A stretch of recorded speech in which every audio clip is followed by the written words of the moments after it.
Welcome to the Dream Novel channel. Before starting to listen to the fun in this clip, don't forget to like and comment, so that the admin will have the encouragement to continue making clips. Let's go listen. Channel Dream Novel. Chapter 231, The Twists and Turns of the Award Ceremony. In the end, Diana didn't show up. Crowded places like Hogwarts weren't her style. But she still made her presence felt, by sending Dumbledore a howler.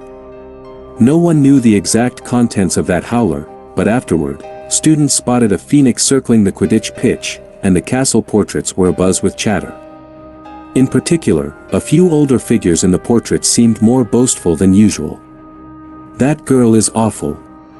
A big-nosed wizard was overheard muttering to a witch beside him as they strolled down a corridor. "She even insulted us." By Merlin's socks, what do we have to do with Dumbledore hiring Death Eaters as professors? I've been dead for over 300 years. Dumbledore? Death Eaters? A passing student, thinking he'd stumbled on a juicy bit of gossip, paused to listen. But when he glanced back, the portrait figures were now chasing a dwarf horse and had gone silent. Nearby, two witches sipped their afternoon tea, and he scratched his head in confusion, wondering if he'd misheard. That afternoon, Chris did arrive, though he seemed more interested in catching up with old friends than discussing anything serious with Kyle. He chatted warmly with Professor Flitwick, exchanging stories and laughing heartily. Later, Professor McGonagall joined them, and the three seemed to get along so well that they decided to head to the Three Broomsticks for a drink together.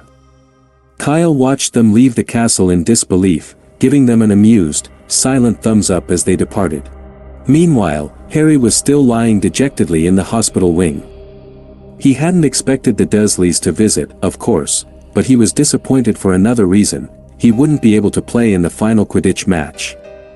Madame Pomfrey had refused to let him leave, no matter how much he pleaded, and to keep Oliver Wood from sneaking in, she'd even stationed Filch at the door. Without Harry as seeker, Gryffindor's morale hit rock bottom, and they suffered a resounding defeat at the hands of Ravenclaw. Cho Chang caught the golden snitch just 7 minutes into the game, ending it before Gryffindor could score a single point. The loss dropped them into a tie with Slytherin, who had also endured a string of losses, for last place. In the aftermath, Professor McGonagall's expression was reportedly a terrifying shade of green. Rumor had it that some younger students saw her leading Wood toward the astronomy tower, as if planning to hang him from the castle's highest point to reflect on his actions. However, this turned out to be a mere rumor. Professor McGonagall had actually retreated to her office after the game and hadn't emerged since. And just like that, the final day before the holidays arrived. That evening, everyone gathered for the end-of-term feast. When Kyle and his friends entered the Great Hall, it was already packed. The hall had been decked out in yellow and black in honor of Hufflepuff's victory in the House Cup for the second consecutive year. A massive banner featuring the Hufflepuff badger hung proudly behind the head table. Their recent Quidditch championship had earned them enough points to narrowly overtake Slytherin and secure first place. The hall was buzzing with excitement as everyone anticipated the holiday break. Gradually, the noise died down when Dumbledore stepped forward. "Ah, another year has passed," he began. At the Hufflepuff table, Kyle found himself only half listening to Dumbledore's speech. He was more interested in seeing if Hufflepuff would actually keep the House Cup this year. It didn't take long for Dumbledore to address his curiosity. "Now, we will first proceed with the presentation of the House Cup. The current standings are as follows: in 4th place, Gryffindor, with 410 points. 3rd place, Ravenclaw, with 436 points. 2nd place, Slytherin, with 495 points. And in 1st place, Hufflepuff, with 500 points. Cheers and the sound of feet stomping erupted from the Hufflepuff table. Yet Kyle didn't join in, knowing full well this wasn't the end of the tally. Yes, well done, Hufflepuff, Dumbledore said with a twinkle in his eye. However, recent events must also be taken into account. The hall fell into silence, and the smiles at the Hufflepuff table faded slightly as everyone waited. Dumbledore cleared his throat. I still have a few points to award. Let's see. First, to Mr. Kyle Chopper. Kyle blinked in surprise, not expecting to be mentioned first. For his exceptional herbology skills, which aided the school by supplying potion ingredients and recovering lost valuables, I award Hufflepuff 50 points. Hufflepuff exploded into cheers. Some of Kyle's friends, like Cedric and Mikkel, were so thrilled they began dancing. But Kyle couldn't muster a smile. Potion ingredients? He thought. No wonder he hadn't found any trace of chomping cabbage when he'd last visited the restricted area. Next, to Mr. Ronald Weasley, Dumbledore continued, for the most remarkable game of chess Hogwarts has seen in years, I award Gryffindor 50 points. Now, it was Ron's turn to be celebrated, his face flushing as red as a sun-dried carrot. Percy could be heard loudly proclaiming to the other prefects, "That's my brother. My youngest brother, who beat Professor McGonagall's giant chess set." Once the excitement subsided, Dumbledore continued. And finally, to Miss Hermione Granger and Mr. Harry Potter. Both Hermione and Harry received an additional 50 points each for their bravery, bringing Gryffindor's total up by a full 150 points, putting them at 560, just ahead of Hufflepuff. For a moment, there was stunned silence before the Gryffindor table erupted with such energy that it seemed they might lift the table off the floor. Harry, Ron, and Hermione stood up, cheering, while the Weasley brothers climbed onto their chairs, waving their hats and grinning at Kyle with unabashed triumph. That means it. Dumbledore had to raise his voice to be heard over the cheering. We'll need to make a few small adjustments to the decorations. With a clap of his hands, the yellow streamers shifted to a brilliant red, the black to a vibrant gold, and the giant Hufflepuff badger was replaced by the majestic Gryffindor lion. After many days of tension, Professor McGonagall finally broke into a beaming smile. Just as she reached out to shake Professor Sprout's hand. Knock, knock, knock. The heavy doors of the great hall swung open, and 7 elderly wizards with gray hair stepped inside, looking weary. The one at the front held an ornate box in his hands. Taking in the lively atmosphere of the great hall, he smiled and said, "Thank Merlin, Hogwarts isn't on holiday yet. It seems we've arrived just in time." Channel Dream Novel. Chapter 232, Order of Merlin, Second Class. The unexpected arrival of the guests instantly captured everyone's attention. The cheers and chatter faded as students turned their heads, recognizing only Cornelius Fudge, the Minister of Magic, among the newcomers. The others were unfamiliar to most. Even Dumbledore, seated at the head table, looked momentarily surprised but quickly rose to greet them. "Oh, Dugald, Cornelius, Pegasia." He addressed them warmly, naming each in turn. "It's wonderful to see you all here at Hogwarts. I thought you weren't scheduled to arrive until tomorrow." "It was indeed supposed to be tomorrow," replied Dugald MacPhail, the elderly wizard at the front, with a smile. "But Nicholas thought this moment was too rare to keep between just a few of us, and I happen to agree. After all, no young wizard has ever received the Order of Merlin at the age of 12, that's a record-breaking achievement." "It's certainly something to celebrate," Dumbledore replied, smiling broadly. "So we hurried along and managed to get here before term ended," MacPhail continued with a laugh. "This way, the boy can receive the award with his peers here at Hogwarts, which must mean the world to him." At his words, the hall fell into absolute silence. Everyone's eyes were wide with disbelief and curiosity. A 12-year-old wizard receiving the Order of Merlin? It seemed almost impossible. At the Gryffindor table, Fred glanced stiffly at George. 12 years old, that means he's got to be a second year, right? Or maybe even a first year, George muttered, his expression just as puzzled. Could be Harry. Everyone knows he defeated Voldemort, an Order of Merlin, it's not too far-fetched. But Harry's birthday is in July. He's still 11. George fell silent, and a name popped into both their minds at the same time. They exchanged an incredulous look before glancing over at the Hufflepuff table. Meanwhile, MacPhail, who had clearly traveled far, seemed eager to proceed. Shall we get started then, Dumbledore? The youngest recipient of the Order of Merlin. I think we've kept everyone waiting long enough. Of course, Dumbledore agreed, but are you still planning to preside over the ceremony? McPhail shook his head. No, we have someone even more fitting. At this, Cornelius Fudge, the minister, cleared his throat and took a small step forward, as though ready to volunteer. But McPhail barely glanced his way. Since we're at Hogwarts, it has to be you, Albus, he said.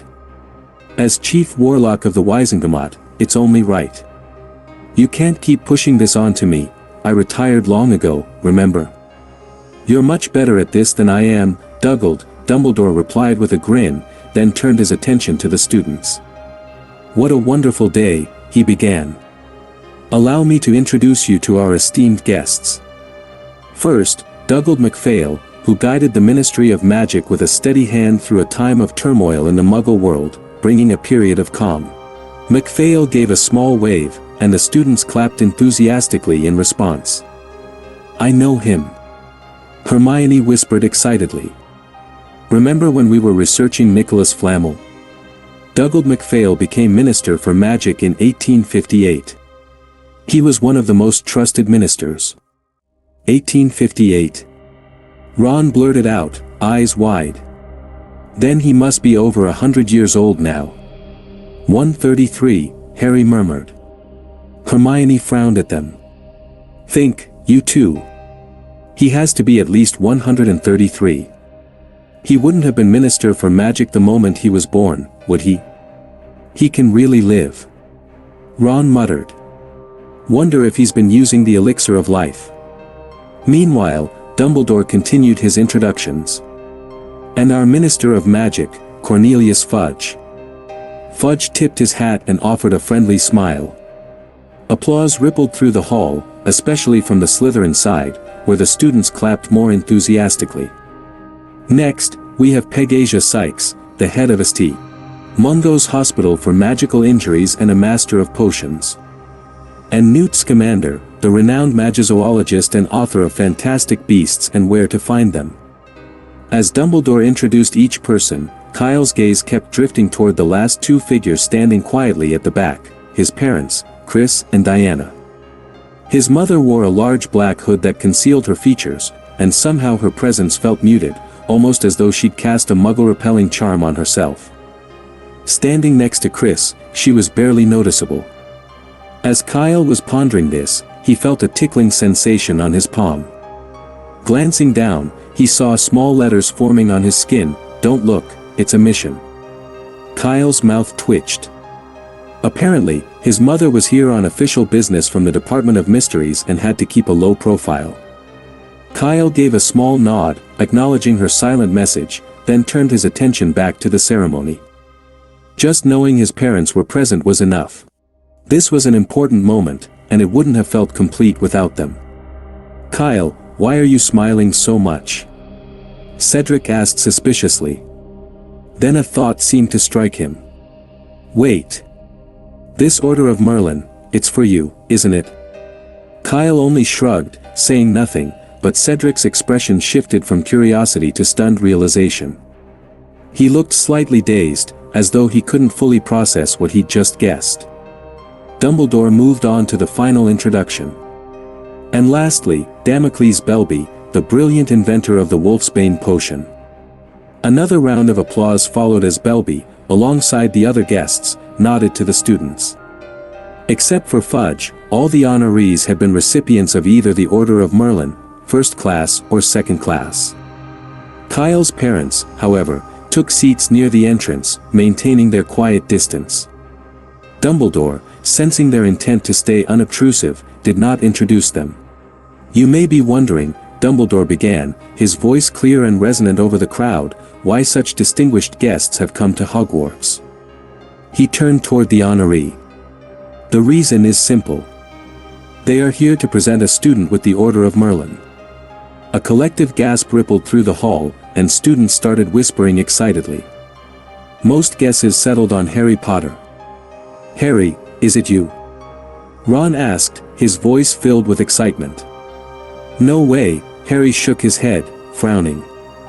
I've never heard anything about this, and I'm still 11. Well, who else could it be? Ron pressed. Don't forget, you defeated you-know-who and saved the wizarding world. Maybe they just got your age wrong. But Harry was skeptical.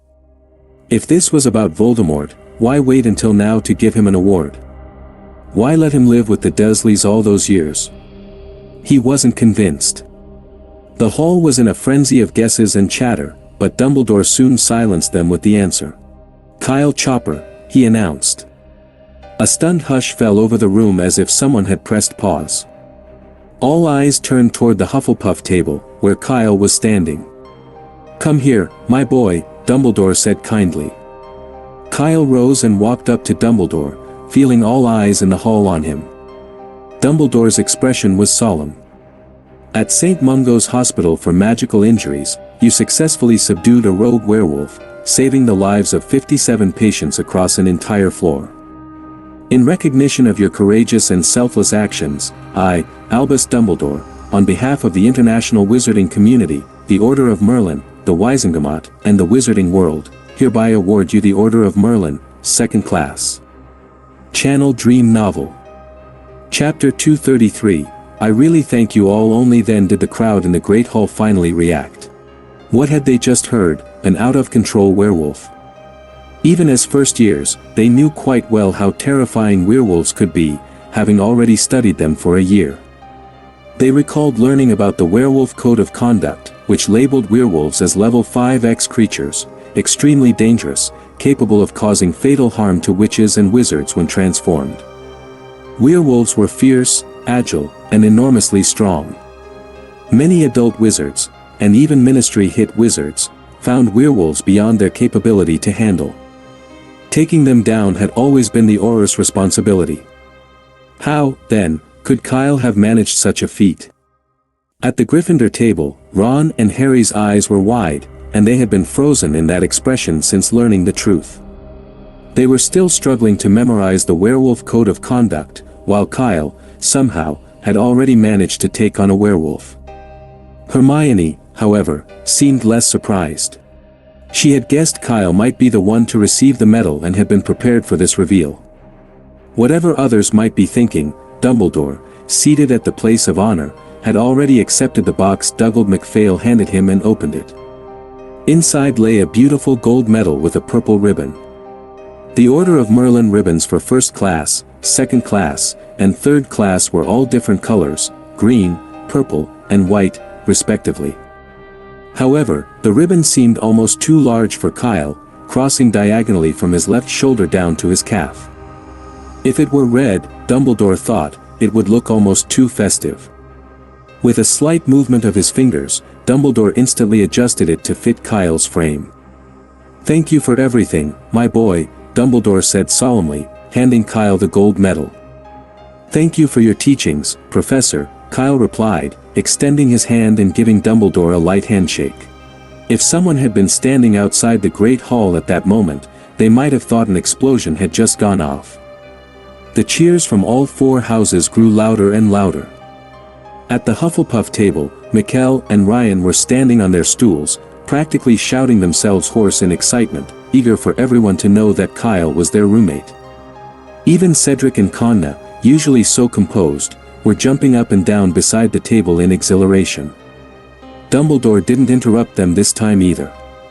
The thunderous cheers finally started to die down only when everyone's hands were numb and their voices had grown raspy.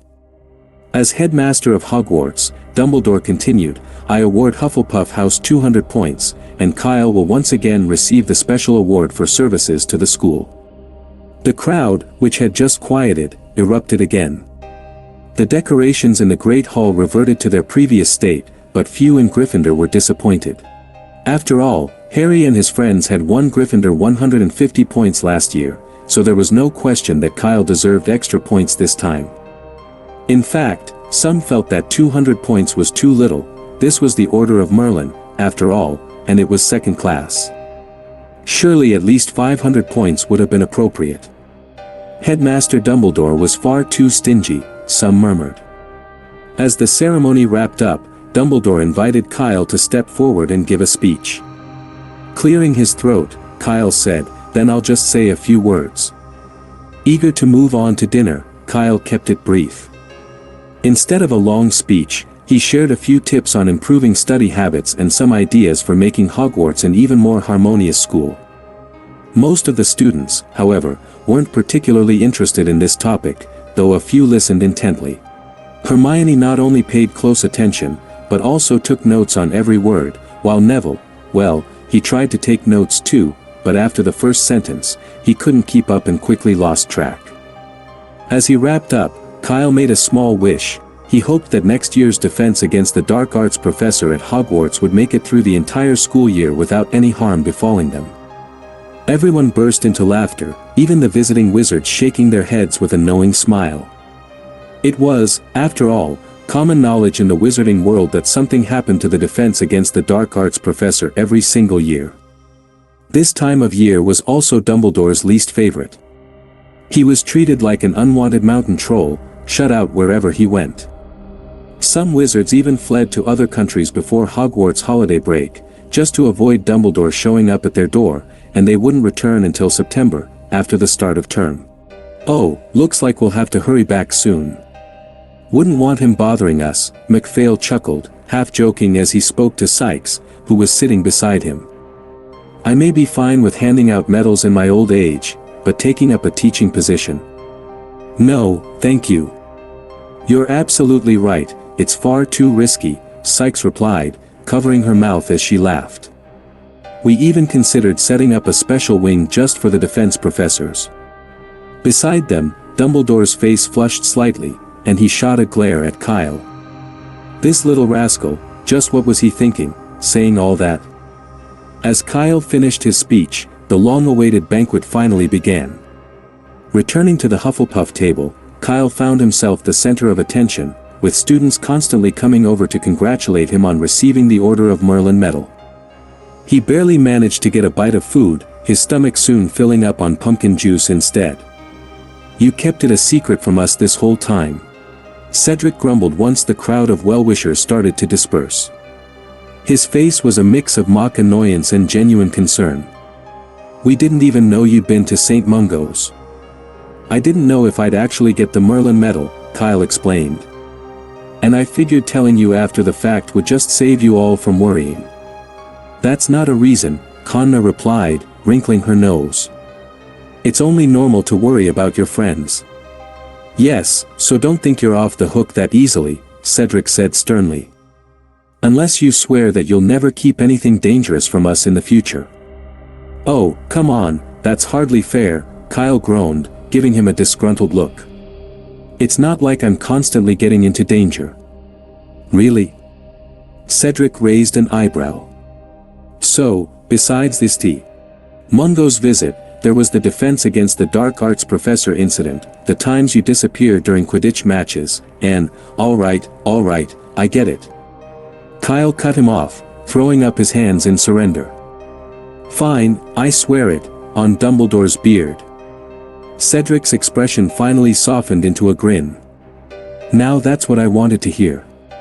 "Congratulations on the Merlin medal," he said, raising his glass of pumpkin juice. "Congrats." Conna chimed in, lifting her glass as well.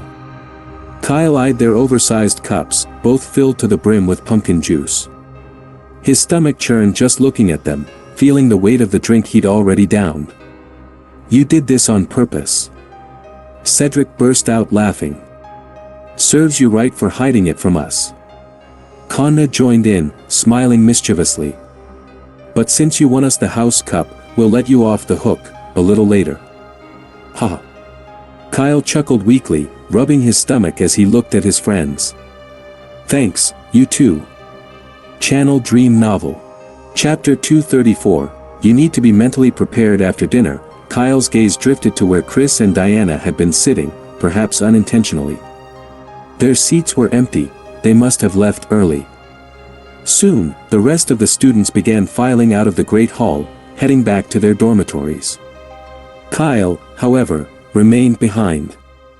The banquet had only been one part of the Order of Merlin ceremony, the most significant part was still to come. Would you care to join me for some tea? Dumbledore asked McPhail with a warm smile. Certainly. I could do with a drink, McPhail agreed with a nod. Honestly, there's something about this castle. I've even got my appetite back. He chuckled, brushing off his earlier joke about hurrying back before Dumbledore could recruit him. Of course, Dumbledore wouldn't actually consider asking the older wizards to teach defense against the dark arts. That was a job for the younger ones. Albus, any chance you've got some fire whiskey on hand? I could go for a drop. Fire whiskey, you say? As it happens, I received a bottle for Christmas, Dumbledore replied. Perfect. In the headmaster's office on the 8th floor, an extra-long table was set up alongside several plush armchairs with high backs. A variety of drinks filled the table: steaming tea, fire whiskey, mead, butterbeer, and lemonade, likely just brought over by the house elves from the Three Broomsticks. Unlike witches and wizards, house elves could use their magic inside the castle without limits, even performing spells like apparition. The group took their seats at random, enjoying their drinks and engaging in cheerful conversation. Naturally, as the focus of the evening, the discussion couldn't avoid centering on Kyle. Though Fudge made a few attempts to shift the subject, Dumbledore deftly picked up on his intentions and kept steering the conversation back to Kyle. Kyle understood Dumbledore's intentions, hinted at with a quiet remark on their way to the 8th floor. Dumbledore had mentioned, in a voice only Kyle could hear, that this gathering was a rare chance to meet influential wizards from outside the school, an invaluable opportunity to build connections. Kyle knew well the importance of networking in the wizarding world. For instance, if Dumbledore hadn't been acquainted with Nicholas Flamel, he could never have borrowed a useful bait like the Philosopher's Stone. Similarly, the Malfoys wielded significant power because they maintained a network of connections with many officials in the Ministry of Magic. Even if this network was held together by Galleons, it had undeniably solved many of the family's issues, both big and small, over the years. This was why Lucius Malfoy continued to thrive despite his reputation as a suspected Death Eater. Even Mr. Weasley benefited from connections. Though his position in the ministry was modest, he got along well with most of his colleagues, including some department heads like Ludovic Bagman from the Department of Magical Games and Sports, Bartemius Crouch from the Department of International Magical Cooperation, and Amelia Bones from the Department of Magical Law Enforcement. Chris, his friend, didn't count, but even Chris had recently hinted that Mr. Weasley was preparing to introduce a new bill on Muggle protections and tighter regulation of dark magic items. Judging by Chris's tone, it seemed the bill was close to passing. If Mr. Weasley were just an ordinary employee in the misuse of Muggle artifacts office, Fudge would hardly give him a second thought, much less support his proposal. McPhail, too, was eager to get acquainted with Kyle, the youngest member of the Order of Merlin, and their conversation quickly became lively and amiable. Fudge, however, seemed distracted. He saw Kyle's potential but realized that by the time Kyle graduated from Hogwarts, his own term as minister would likely be over, leaving little chance for their paths to cross professionally. Instead, Fudge chose to focus on McPhail and Sykes, hoping to impress them with his ideals and ambitions. As for Newt, his situation was much simpler. He was socially awkward. He hadn't been in a room with so many people in over 20 years, making the gathering before him feel a bit overwhelming. Luckily, this didn't last long. As the night wore on, about half an hour later, the gathering began to break up. Newt was the first to leave the headmaster's office. McPhail and Belby, however, stayed behind. Dumbledore had offered to arrange rooms for them in the castle so they could present the Merlin Award in the morning. They accepted his offer gladly.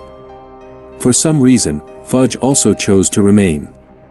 After leaving the headmaster's office, Sykes set off back to St. Mungo's. She had come specifically to support Kyle this time, and she wouldn't be staying for the award ceremony tomorrow. After bidding her farewell, Kyle turned to find Newt waiting for him around the corner by the stairs. The two of them entered a nearby empty room, and Kyle said, surprised, "I really didn't expect you to come, too. Didn't you write to me earlier, asking me to help with some troublesome little creatures?" Newt sighed. As it happened, they sent me an invitation, asking if I'd like to come to Hogwarts as well. So you said yes? Newt nodded. Your Order of Merlin is worth celebrating, so I thought I should be here. Oh, and Tina came along too. Thank you, Kyle said sincerely. Newt rarely attended gatherings, even with old friends, yet here he was, standing in the great hall in front of hundreds of people, a considerable challenge for someone as socially reserved as he was. But Newt waved a hand, stopping Kyle from continuing. So, is the little creature you mentioned in your letter a niffler? Those little ones can be quite the troublemakers. You'll need a lot of patience with them. No, it's not a niffler, Kyle chuckled. These little ones are really cute and hardly any trouble at all. Then what are they? Newt asked, puzzled. Aside from nifflers, he couldn't think of any other magical creatures Kyle might need help with. They were all smuggled in, and I've been taking care of them since I found them. Anyway, it's best if you see for yourself. Kyle took out his suitcase, opened it, and set it on the ground. But before you go in, you should be prepared, they might not be quite what you're expecting. Now that you mention it, I'm actually a little curious, Newt laughed, shaking his head. But he didn't take Kyle's words too seriously. After all, he'd encountered so many magical creatures by now that he hardly ever needed to be prepared. Channel Dream Novel. Chapter 235, Newt's Shock. Newt stepped lightly into the suitcase and landed in the room inside. Looking around, he was surprised to see that Kyle had arranged the space quite neatly. The furniture and everything else were meticulously organized, far tidier than Newt's own cluttered quarters. In one corner, 2 large bookshelves stood filled with books bound in parchment, giving the room a scholarly air. As he approached, Newt immediately sensed traces of the undetectable extension charm on the shelves, meaning there were likely far more books here than met the eye. What's all this? He asked, intrigued. Kyle's heart skipped a beat. How could he have forgotten about those? Newt might be inclined to overlook a few illegal magical creatures, but books copied from the restricted section, that was another story. It's nothing, Kyle replied, trying to sound casual. Just some class notes I've taken. I leave them here so I can reference them whenever I need. Class notes? You have this many? Oh, and I've also taken loads of notes from reading in the library, Kyle added quickly. Newt ran his fingers along the volumes. No wonder you were awarded the Order of Merlin. I can see why. Though Newt had been a student once, even before his expulsion he'd only cared about knowledge related to magical creatures. Excluding that extracurricular interest, all his school notes combined probably wouldn't amount to one of these thick books. Oh, it's nothing. The self-writing quill did most of the work. Kyle deflected. Anyway, let me show you inside. He opened a small door leading further in, stepping through. Newt nodded and followed him, noticing in amazement that the space beyond was much larger than the one he'd originally handed over to Kyle. And it seemed Kyle had even planted a few rowan trees, now growing vigorously. Newt knew without checking that they were full of bowtruckles. Then his eyes fell on something unusual, a dark, 3-headed boulder resting near the rowans. A 3-headed dog? Newt's eyes widened. Before he could fully process that, a massive shape whooshed overhead. He looked up, his expression shifting from surprise to stunned bewilderment. A dragon? And not just any dragon, a rare Norwegian ridgeback. Newt suddenly felt a wave of absurdity. It had only been one school year, and this was Hogwarts, where had Kyle even acquired these highly dangerous creatures? Suppressing his shock, he continued scanning the area. Next to the dragon, a hulking mountain troll lounged nearby. But in comparison to the 3-headed dog and the Norwegian ridgeback, the troll almost seemed ordinary. Is this what you meant by small animals? Newt asked, giving Kyle a strange look. He wouldn't have been surprised if Kyle had already been expelled. After all, Newt himself had been expelled for illegally keeping a jarvey with his friends, and those were only rated XXX. But Kyle's pets were something else entirely, a dragon and a three-headed dog, both categorized as the most dangerous XXXXX magical creatures. Owning even one would be grounds for expulsion many times over. What's this? The student outdoing the master. Starting with XXXXX level beasts. Are kids these days really this bold? Kyle's eyes darted around nervously as he said, well, the three-headed dog is only about 2 years old, and the dragon's not even a year old yet, so they are still young, technically speaking. And the troll. It has a small brain. As I mentioned, they were all smuggled in. Kyle added quickly, seeing Newt's expression, which seemed to say, you're definitely going to get expelled. Kyle hurriedly explained their origin. Right, nothing to it, just told him the truth, he thought. Is all this related to the Philosopher's Stone? Newt asked, frowning once he'd pieced together the situation. Kyle nodded, and Newt continued, forget about the dragon for a moment. Since the three-headed dog was originally borrowed by Dumbledore, why didn't you return it to Hagrid so it could stay in the Forbidden Forest? There was a bit of a situation. It seems Fluffy and Norbert became friends, Kyle said with a shrug. I did try returning Fluffy, but he nearly escaped from the Forbidden Forest a few times. If Hagrid hadn't found him in time, he might have run straight to the castle to find me. I had no choice but to keep him here, just to avoid giving everyone a fright. Newt pressed his lips together, momentarily at a loss for words despite his vast knowledge. The student really had surpassed the master. 10 minutes later, Newt emerged from the suitcase, bringing Norbert the Norwegian Ridgeback and the troll with him. Fluffy, however, was only there on a temporary basis and would eventually need to return to the Forbidden Forest. Although the giant dog protested, rolling around and pleading to be taken along, Kyle couldn't agree.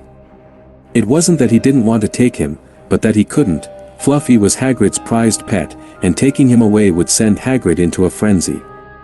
After a struggle, Kyle managed to calm Fluffy down, and he and Newt left the suitcase together. As they walked back, Newt spoke up, Kyle, I can watch over them for a while, but you can't keep them like this forever. You know what I mean. Yes, I understand, Kyle replied quietly. Next year, I'll return the troll to the Forbidden Forest, and after I graduate, I'll take Norbert back to Norway. Are you planning to go alone? Newt asked. Yes, Kyle nodded. I want to try. I'm the one who brought her here, so I should be the one to take her back.